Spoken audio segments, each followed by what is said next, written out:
Igreja viva, igreja que vai subir. Amém, glória a Deus. Irmãos, quem acredita que nós estamos aí vivendo os tempos do fim? Amém, isso, irmãos.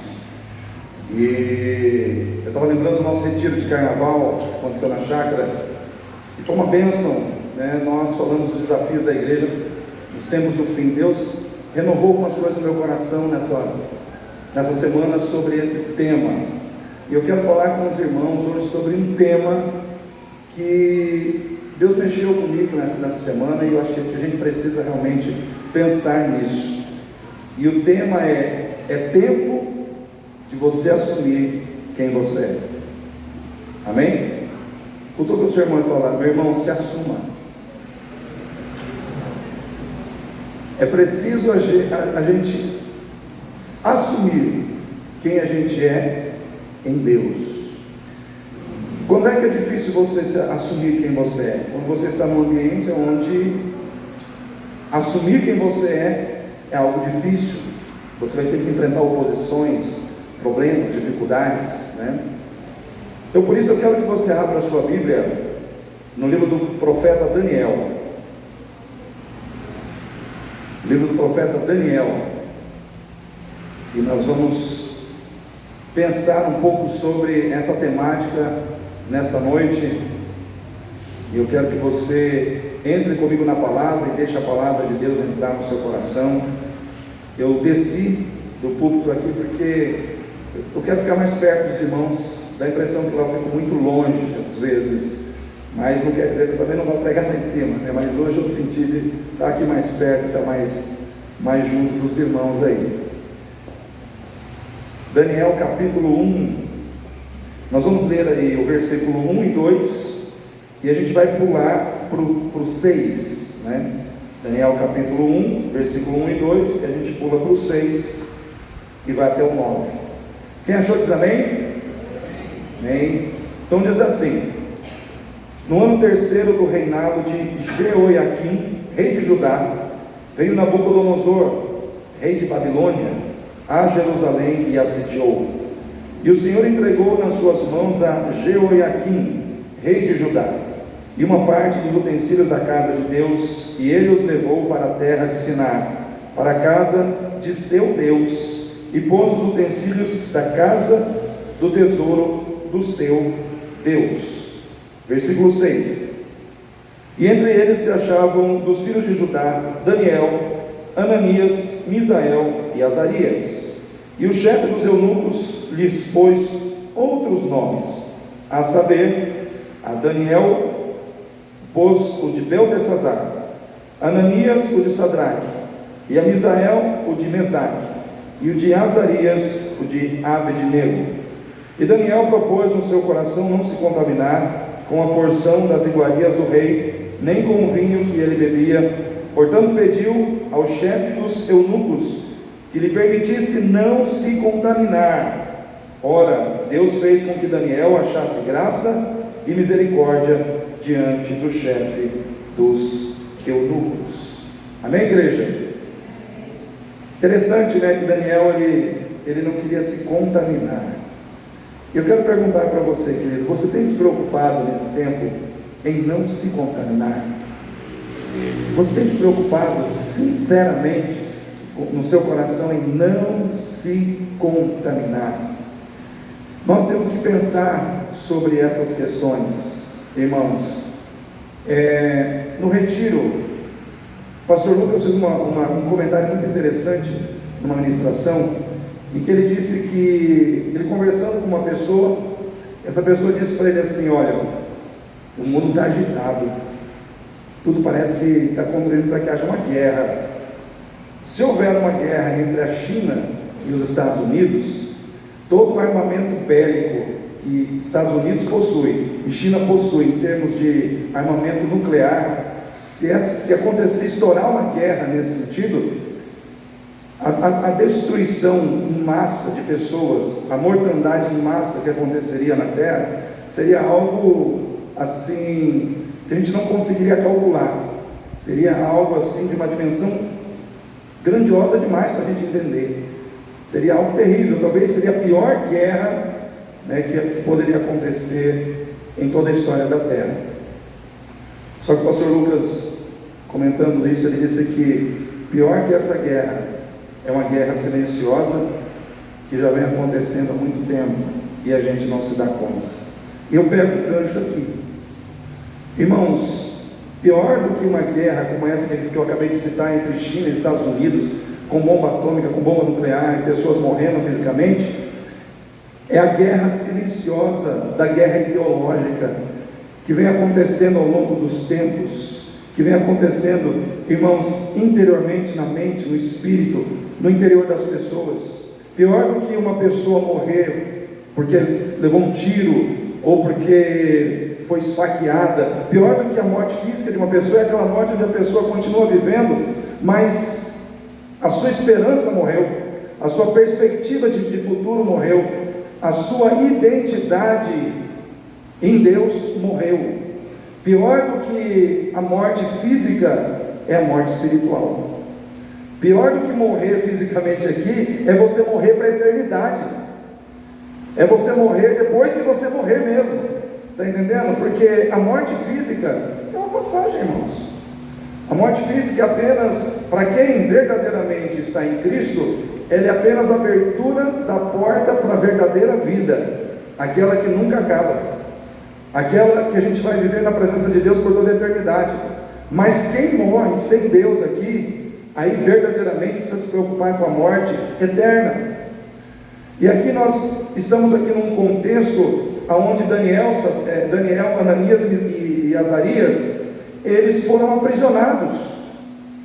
Houve uma guerra entre a Babilônia e Judá, e o rei da Babilônia, Nabucodonosor, ele tomou conta da cidade de Jerusalém, ele destruiu os muros da cidade, colocou fogo nas casas, muitas famílias ali morreram, e algumas famílias foram levadas cativas para a Babilônia, e Daniel foi junto com essa turma.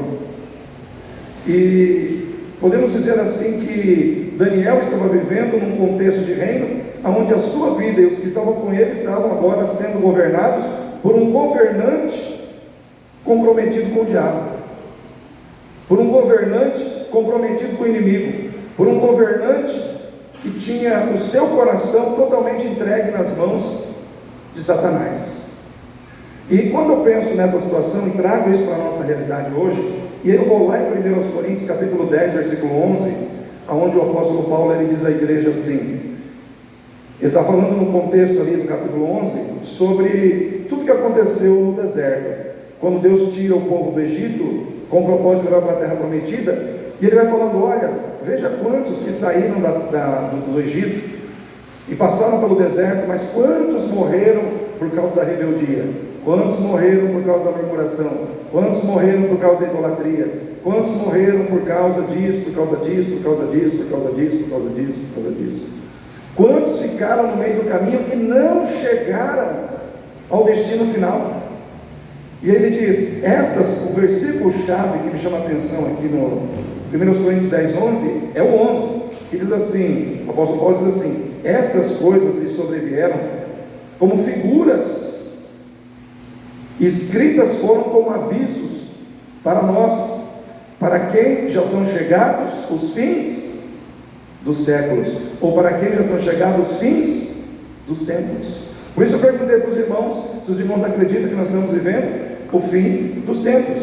Em outras palavras, o apóstolo Paulo está dizendo, gente, vocês perceberam que um monte de gente começou caminhando com Deus, mas quem terminou caminhando com Deus, daquele povo, foi uma quantidade mínima.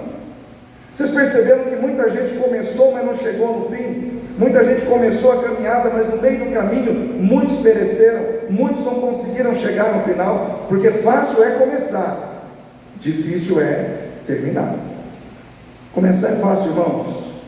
Começar a vida cristã, às vezes é moleza. Aceitar Jesus, ou aceita Jesus. Quero ver você permanecer em Jesus, permanecer em Cristo até o fim, permanecer em Cristo até o final da caminhada, irmãos. E quando eu olho para esse contexto aqui de Daniel, eu vejo que também aqui existe um aviso para nós, não só aquelas questões que Paulo cita relacionadas ao deserto e os que morreram no deserto, Mas aqui eu vejo aqui um aviso para nós como nação, como povo de Deus, a nível de nação na terra. Que é a nação de Deus? Existe um reino de Deus na terra, é a igreja. Amém, irmãos? É a igreja. A igreja é uma nação que não tem fronteiras. Aonde a igreja está, ela é a nação de Deus na terra, ela é o reino de Deus na terra. Existe uma mensagem para mim e para você, e a mensagem que eu vejo aqui, irmãos, é aquela: quando nós como igreja começamos a viver de uma maneira, desculpa a palavra, mas relaxadamente a nossa vida espiritual, nós afrouxamos as rédeas da nossa vida espiritual e começamos a viver, irmãos, a nossa vida espiritual, nosso relacionamento com Deus de qualquer jeito. Deus muitas vezes permite que a gente seja tratado. Sabe como eu vejo aqui essa questão de Deus pegar Judá e permitir que Nabucodonosor se apoderasse da nação de Judá? Eu vejo aqui Deus pegando o seu povo e colocando no cantinho da reflexão. Quem já colocou o filho aqui no cantinho da reflexão? Quem já fez isso? Ó, temos mães aí, né? Mães que já fizeram isso. Ó, você vai ficar aí nesse cantinho para você pensar no que você fez, né? Aí você vai pensar, você vai analisar, viu? Mamãe ama você, papai ama você, porém, você tem que pensar no que você fez para não fazer de novo. Então eu penso que o Senhor pegou e colocou a nação no cantinho da reflexão. 70 anos de cativeiro, ó, gente, vai passar, é 70 anos só, rapidinho, porque, irmãos, para Deus 70 anos não é nada. 70 anos para Deus não é nada, né? E quando a gente pensa aqui em Nabucodonosor, Babilônia, Daniel, a gente tem que lembrar de um outro profeta chamado Jeremias. Jeremias é conhecido na Bíblia como profeta chorão. Tanto é que, além do livro de Jeremias, existe o livro de Lamentações de Jeremias. Porque, irmão, Jeremias, coitado de Jeremias, irmãos, eu não queria ser Jeremias nessa época. Porque o homem apanhou dos seus irmãos, apanhou do próprio povo de Deus, porque estava servindo a Deus. E Jeremias falava: gente, ó, o seguinte, se vocês não mudarem a postura de vocês, se vocês não buscarem a Deus de verdade, se vocês não se arrependerem dos seus pecados, vai vir a Babilônia aí, o rei vai vir, vai levar vocês cativos. O Senhor está avisando. O que eles falavam? Esse Jeremias é do contra, esse cara aí é um espião, vamos bater nele. Aí o que acontecia? Eles malhavam Jeremias, eles falavam mal de Jeremias, jogaram Jeremias no poço. Porém, irmãos, veio, o cativeiro veio. E aí o que acontece? O povo foi para lá, Daniel foi para lá. E aí, irmãos, depois da guerra física, vem a guerra ideológica. E hoje, não se engane não, queridão, você que está aqui, você está no meio de uma guerra ideológica, invisível, velada, silenciosa. Porque, irmãos, quando o inimigo ele entende que ele está ganhando, ele quer trabalhar de maneira mais profunda, no sentido de não apenas roubar o que a gente tem do lado de fora, os valores que a gente tem do lado de fora da nossa vida. Ele quer roubar os valores que estão do lado de dentro também. Ele quer roubar a sua identidade, ele quer roubar quem você é. E eu quero dizer uma coisa para você, querido. A guerra ideológica é a pior guerra que tem. A pior guerra que nós estamos vivendo, ideologicamente nos nossos dias, é aquela guerra onde o mundo diz assim: você não pode ser quem você é, você tem que ser aquilo que nós construímos e idealizamos para você ser. Você não pode mais definir o que é certo e o que é errado. Você não pode mais definir o que é certo e o que é errado. Nós vamos definir para você o que é certo e o que é errado. Então a guerra ideológica ela vem para castrar você, para roubar de você os seus valores, para esvaziar você e dizer que você não tem mais o direito de definir o que é certo e o que é errado. Você não tem mais o direito de ser quem você é em relação aos valores que sempre foram a base do seu caráter, da sua vida moral, da sua vida ética. Você não pode mais ter esses valores como a sua base. Por quê? Porque agora você está vivendo num mundo que não é governado por você. Você está debaixo de um governo e você tem que aceitar aquilo que é determinado para você. Irmãos,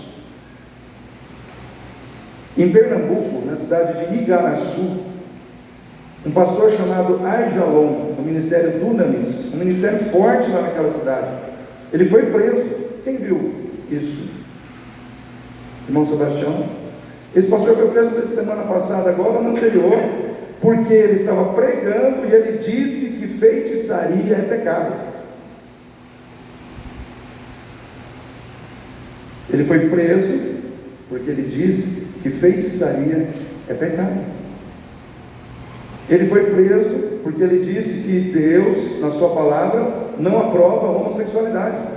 Tem duas ações contra ele: uma ação de homofobia e uma ação de intolerância religiosa.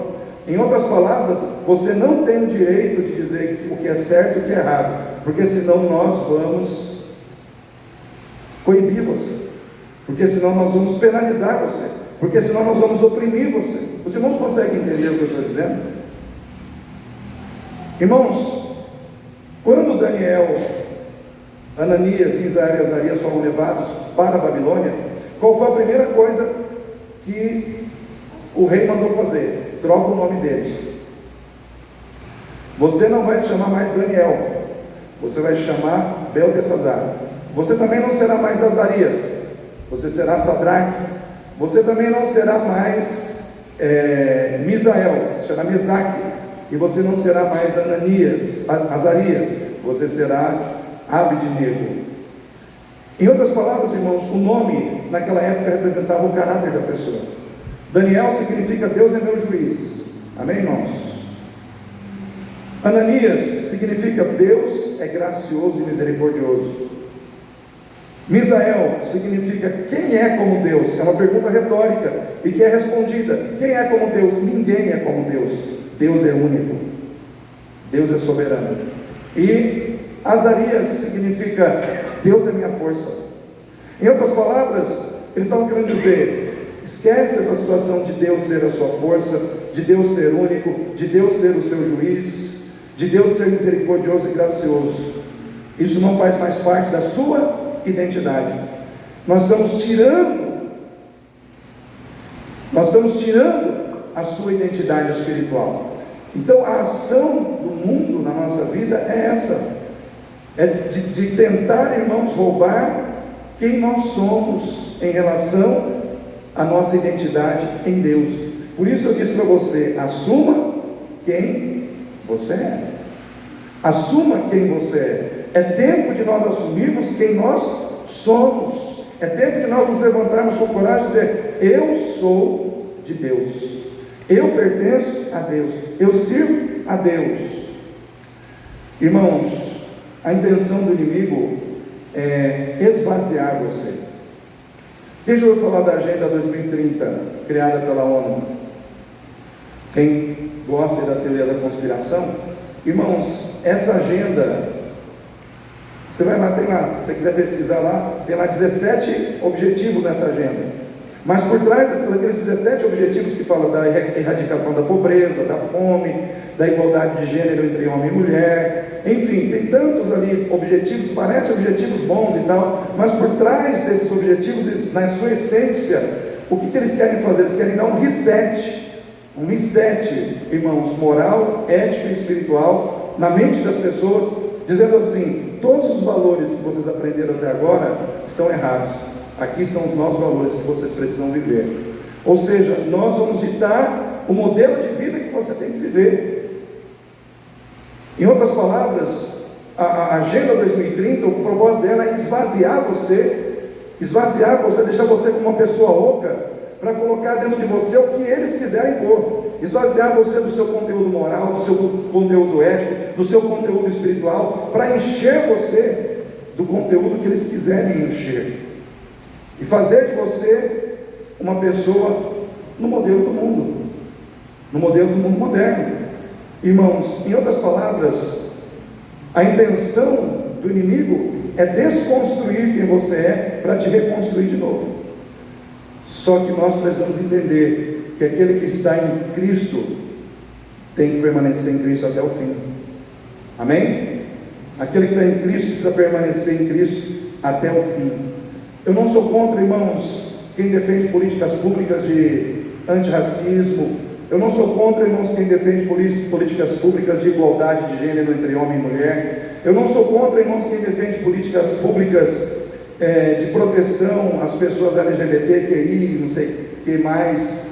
Irmãos, eu não sou contra a quem defende essas políticas, mas eu sou terminantemente contra as pessoas que de forma sorrateira e mal intencionadas usam essas pautas para fechar a boca da igreja, para calar aqueles que não concordam com essas questões e desenvolvem um super protecionismo sobre essas pessoas, de modo que elas estão sempre certas e quem não concorda está sempre errado. Ou seja, nós estamos vendo uma inversão de valores. Quem está certo está sendo taxado como errado, e quem está errado está sendo taxado como certo. E isso, quer queira, quer não, vai tirando do coração das pessoas a esperança, vai tirando do coração das pessoas a alegria, o ânimo.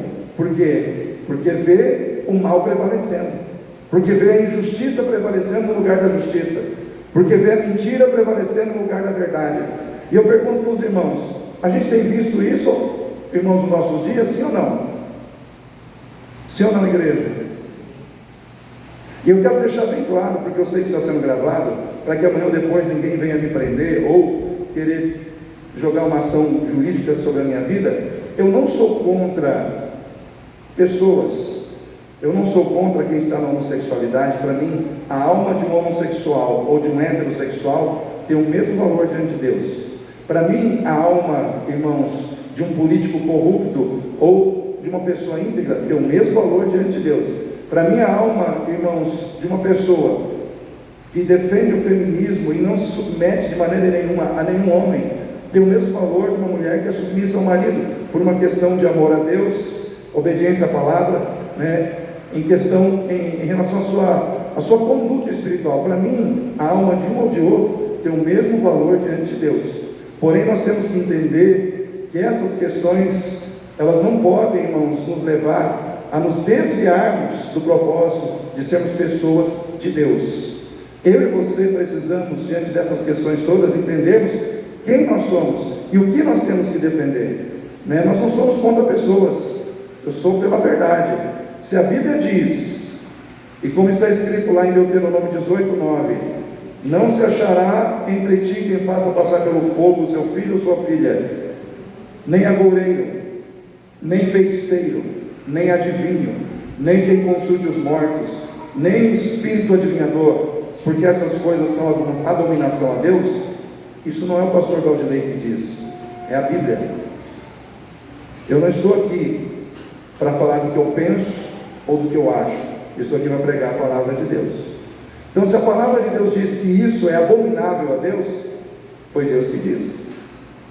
Foi Deus que disse. Agora, eu não posso me esconder e deixar de me posicionar em relação à verdade bíblica, porque senão nós começamos a nos encolher e o inimigo começa a prevalecer na nossa vida. Duas coisas o inimigo desenvolve em termos de ação para te corromper. Primeiro, o inimigo ele tenta te corromper através da sedução, te levando a aceitar a prosperidade, o sucesso, aceitando o erro na sua vida. O inimigo ele tenta te seduzir, trazendo a proposta de sucesso, de prosperidade, na aceitação do erro. E muitos crentes têm se corrompido por causa disso. O que uma pessoa é capaz de fazer para ter sucesso e prosperidade na terra? Será que muitos irmãos, por causa de sucesso, de prosperidade, de dinheiro, não têm se corrompido hoje? Sim ou não, igreja? Sim ou não, igreja? Sim. Muitos têm se corrompido por causa de dinheiro, por causa de benefícios, por causa de questões materiais. E quando Daniel, Ananias, Misael e Azarias estavam ali, foi trazido por eles o manjar do rei. Aqui está o manjar do rei. O que Daniel disse? Eu não quero me contaminar. pode ser o manjar do rei, pode ser aquilo que o rei considera de mais importante na sua mesa, mas não serve para mim. Porque, irmãos, os manjares ali naquele momento não poderiam ser aceitos por Daniel e pelos seus amigos, porque eram consagrados aos deuses daquelas nações, ou daquela nação. Se Daniel aceitasse aquilo, ele estaria quebrando a sua fidelidade a Deus. Então ele não aceitou, podia ser um manjar, poderia ser algo delicioso, maravilhoso, mas ele não aceitou. Uma outra forma do inimigo corromper as pessoas é pela intimidação.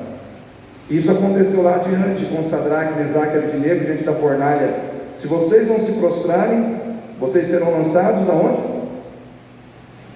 Na fornalha de fogo ardente. Em outras palavras, se vocês não fizerem o que nós estamos mandando, vocês vão sofrer. O que Sadraque, Mesaque e Abednego fizeram? Ananias, Misael e Azarias fizeram? Nós não nos dobraremos, nós não aceitaremos essa imposição. Ou seja, eles tiveram coragem de assumir quem eles eram. Vai doer, eu vou sofrer, eu posso até ser morto, mas eu não vou deixar de ser quem eu sou.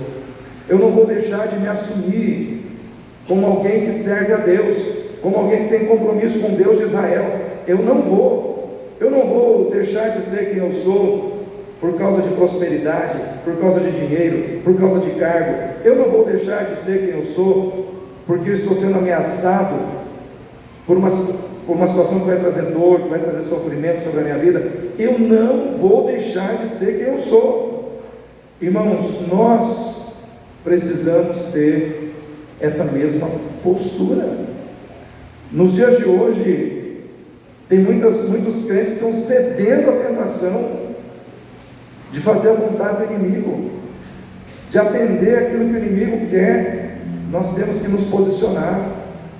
Nós estamos numa guerra ideológica e espiritual, e se nós não nos posicionarmos hoje, nós podemos cair amanhã. Aleluia.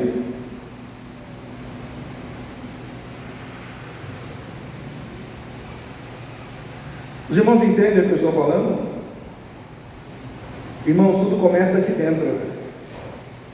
Se você não estiver em pé em relação aos seus valores morais, éticos e espirituais, você já caiu por fora.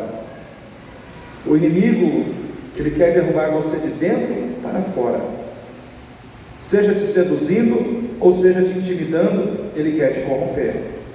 E o que nós temos que fazer? Nós temos que nos posicionar dentro da nossa identidade em Deus. Nós temos que saber quem nós somos em Deus.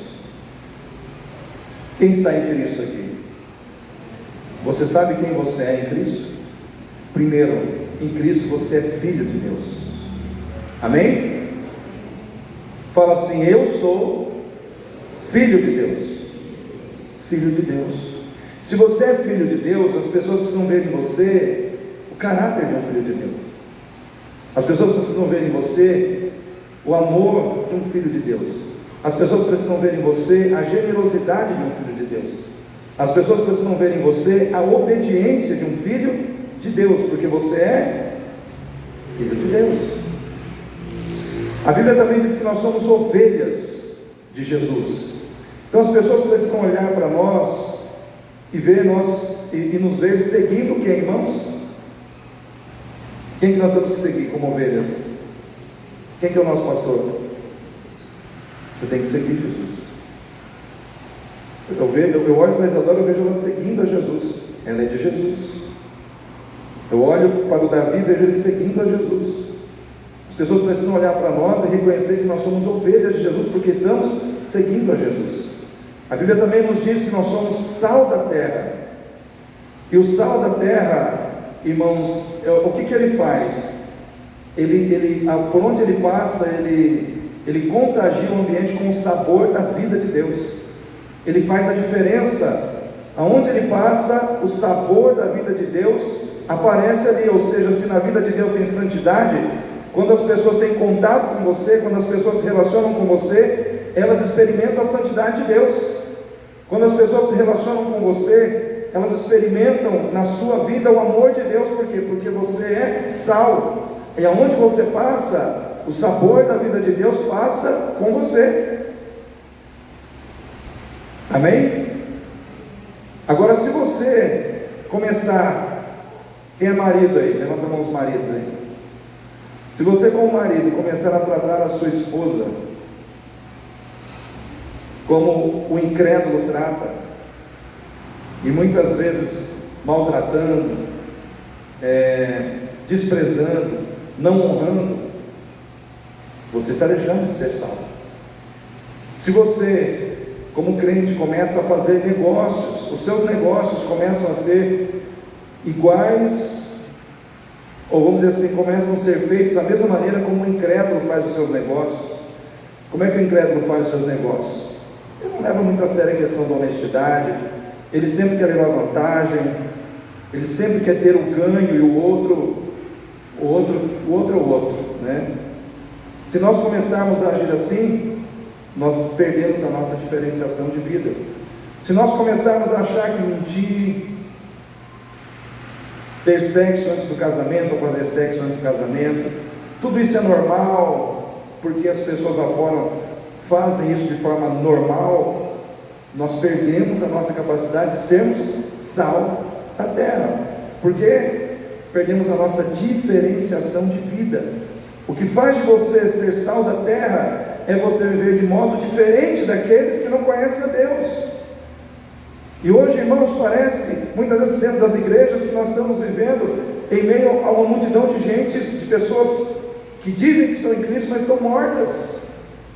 Por quê? Porque estão vivendo do mesmo jeito que as pessoas que estão lá fora estão vivendo.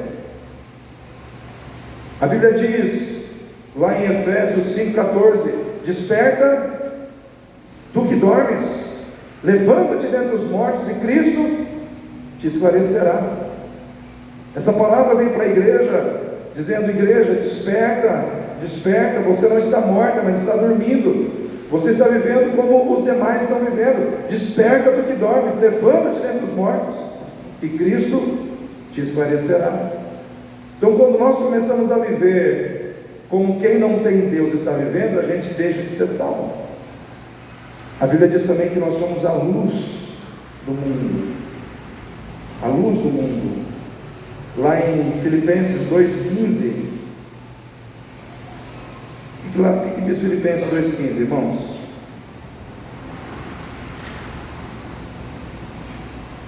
O que diz Filipenses 2,15?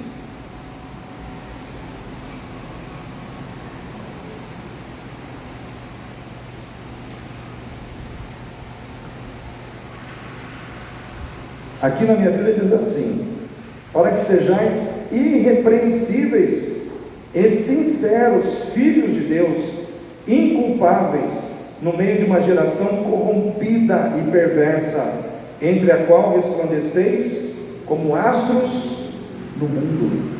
O que a palavra de Deus está dizendo para mim e para você?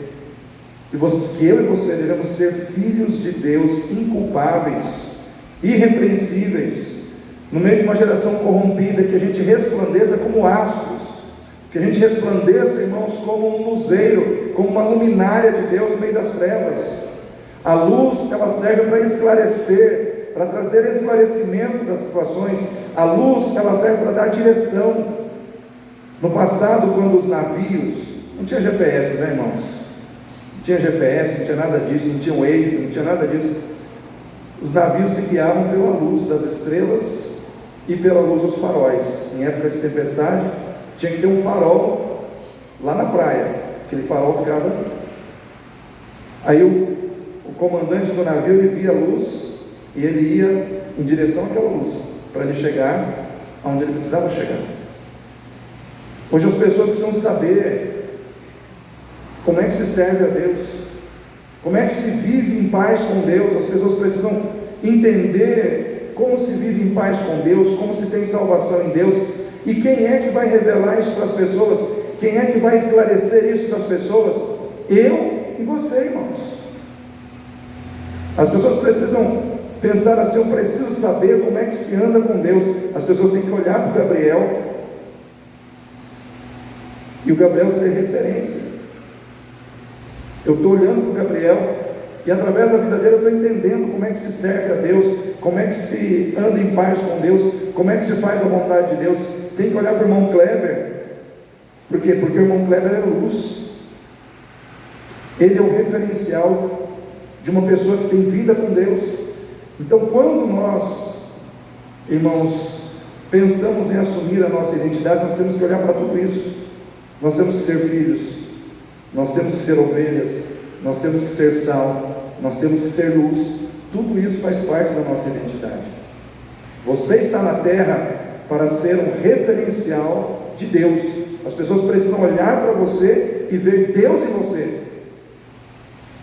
Deus precisa ser visto na sua vida. E era isso que acontecia quando as pessoas olhavam para Daniel, para Ananias, para Misael e Azarias. O Deus de Israel era visto neles. E eu quero dizer para você, querido, o Deus de Israel também precisa ser visto em você, em mim, em cada um de nós. Mas nós temos que nos posicionar.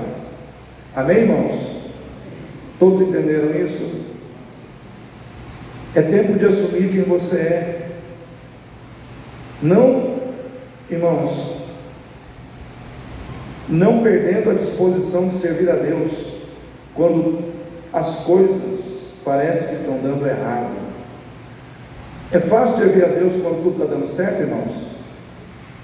Sim ou não? E quando está dando errado?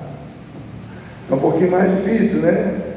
A gente gosta de questionar. Está dando tudo errado, o que está acontecendo? Irmãos, presta atenção. Daniel, Ananias, Misael e Azarias estavam presos, eles estavam escravizados.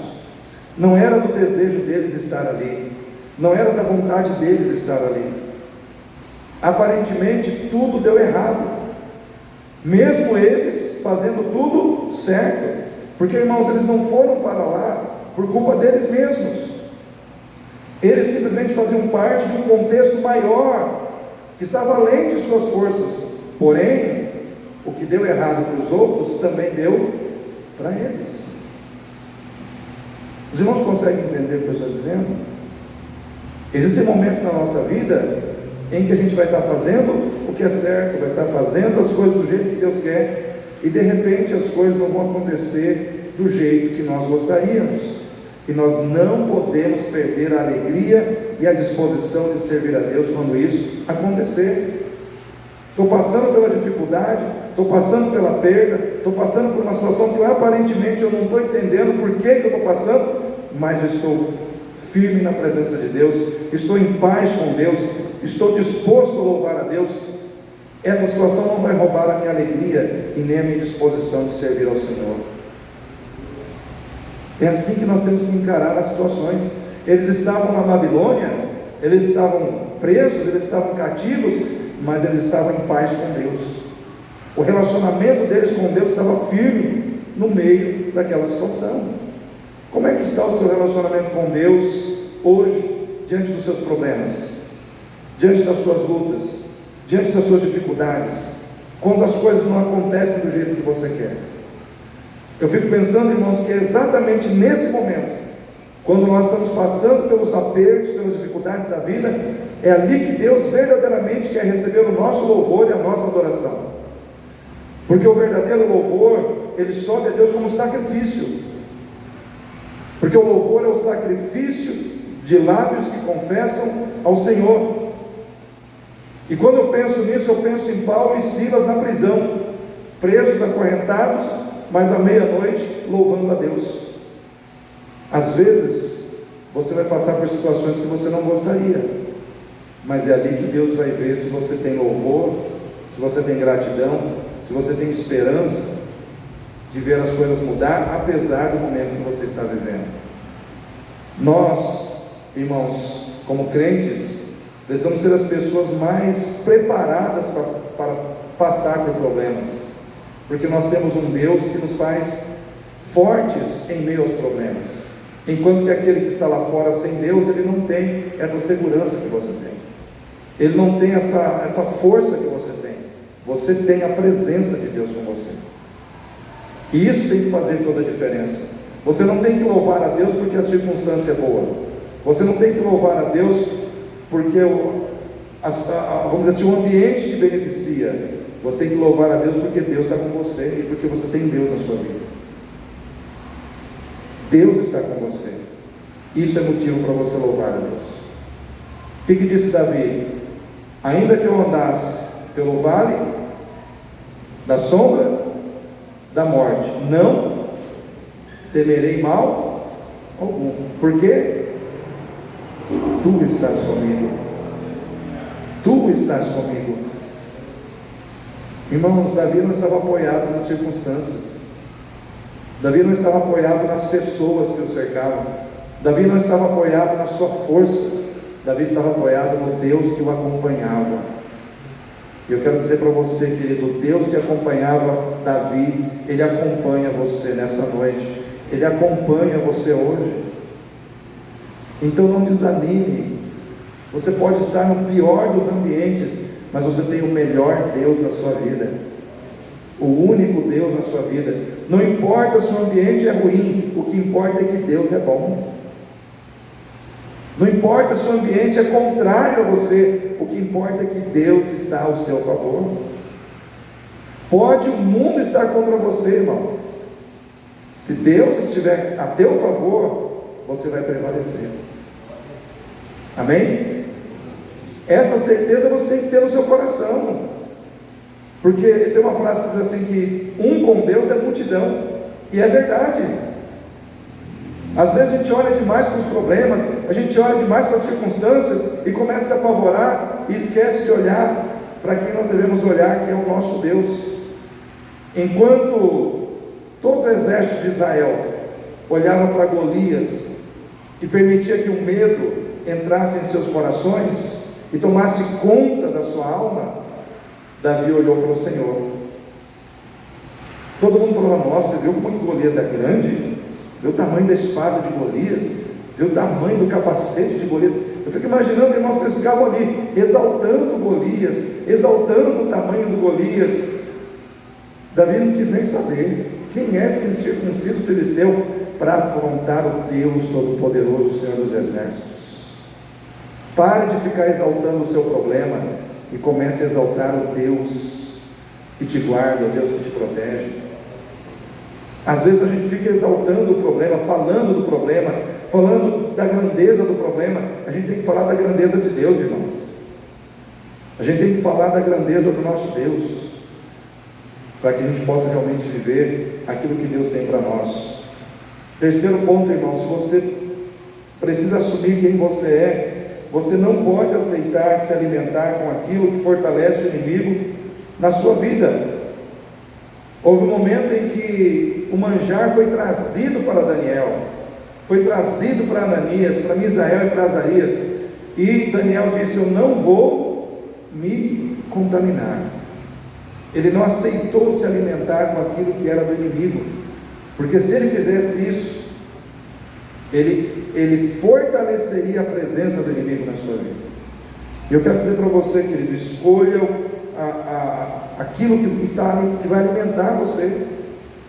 O que você tem colocado para dentro da sua vida? Tem te alimentado e tem fortalecido a sua vida espiritual? Às vezes a gente está se alimentando com filme, a gente está se alimentando com série, a gente está se alimentando com novela, né? Tem gente que fica aí só esperando uma nova novela da Globo para vir, aí já vem a novela ali agora das 9, né? E aí quer se alimentar daquilo. Irmãos, Jesus disse: nem só de pão viverá o homem, mas de toda palavra. Por que muitas vezes você está fraco espiritualmente? Porque você está se alimentando daquilo que não te dá força. Você está se alimentando daquilo que não te nutre espiritualmente. Irmãos, quanto tempo nós gastamos com futilidades? E quanto tempo nós gastamos lendo a Bíblia? Vou parar para analisar isso. Irmãos, quanto tempo a gente gasta envolvido com coisas que não têm valor nenhum, mas a gente está se alimentando daquilo. Tem gente que fica se alimentando de videozinhos do Instagram, né? Vê 10, 15, 20, mas não lê a Bíblia. Não lê a Bíblia. E aí quando você precisa evangelizar alguém, não tem conteúdo. Quando você precisa levar uma palavra de fé, de esperança para alguém, não tem conteúdo. Por quê? Porque você está se alimentando com aquilo que é errado. Nós não podemos nos alimentar com aquilo que reforça em nós, irmãos, o egoísmo, que reforça em nós, irmãos, a sensualidade, que reforça em nós, irmãos, vamos dizer assim, a sensualidade, que reforça em nós, irmãos, tudo aquilo que não é de Deus, a nossa desobediência, né? Então, se você quer se manter firme, você tem que escolher aquilo que você vai colocar para dentro da sua vida. Daniel não permitiu se contaminar com os manjares do rei. E o mundo hoje, ele é expert em criar coisas gostosas ao paladar humano. É gostoso você ficar na frente da televisão, é gostoso você ficar assistindo série, é gostoso, mas isso não acrescenta nada na sua vida. Não acrescenta nada. E às vezes causa problemas no relacionamento, no casamento. Eu lembro uma vez de um casal que a mulher, ela estava prestes a terminar o casamento, porque o marido não saía do videogame. Pastor, eu preciso do meu marido, está lá. Videogame, irmãos. Videogame. Tudo que é excessivo é prejudicial. Pastor, é pecado jogar videogame? Não é pecado, irmão. Agora você ficar 5 horas, 4 horas na frente do videogame, esquecer de estar com a sua esposa, esquecer de outras coisas que são importantes, esquecer de ler a Bíblia, esquecer de estar na igreja, aí o videogame virou um problema, né? Então tudo na nossa vida tem que ser feito com equilíbrio, né? Com equilíbrio. Então, quais são as coisas com as quais você tem que se alimentado? Pense nisso, né? O que fortalece o inimigo? Tudo aquilo que leva a gente a desobedecer a palavra, que leva a gente a ser rebelde, que leva a gente a ser negligente com as coisas de Deus, e isso vai nos levando para longe da presença de Deus. Em último lugar, irmãos, se nós queremos assumir a nossa identidade em Deus, nós precisamos crer que Deus sempre vai honrar aqueles que o honram. Então nessa noite eu quero encerrar essa palavra dizendo para você: quem quer ser honrado por Deus aí? É simples. Honre a Deus. Honre a Deus. Coloque Deus em primeiro lugar. Você vai tomar uma decisão, é da vontade de Deus, então eu vou tomar essa decisão. Se não é, eu não vou tomar. Honre a Deus. Honre a Deus não aceitando aquilo que o inimigo quer que você aceite. Eu estava numa reunião de oração na sexta-feira, uma vigília, e tinha um pastor lá, irmãos, que ele disse: pastores, orem por mim. A minha filha tem 14 anos e ela está numa escola, e nessa escola, professor de artes, outro professor, não sei de que matéria que foi, chamaram a minha filha e disseram assim: o professor de artes falou: olha, você desenha muito bem, você tem uma veia artística muito boa, nós gostaríamos de convidar você para fazer parte e representar o grupo LGBTQIA+, aqui na escola. Ela é cristã, ela é filha de um pastor. O que ela disse? Eu não quero, não faz parte da minha... Porque a criança, ela fica até sem jeito de falar, né? Porque hoje o mundo oprime de uma maneira tão grande que você fica assim: o que eu vou falar aqui agora para não ser penalizado, para não ser perseguido, para não perder nota? Enfim, ela falou: não é meu estilo, eu não quero fazer. Aí o outro falou: não, mas você escreve muito bem, você pode fazer parte das feministas.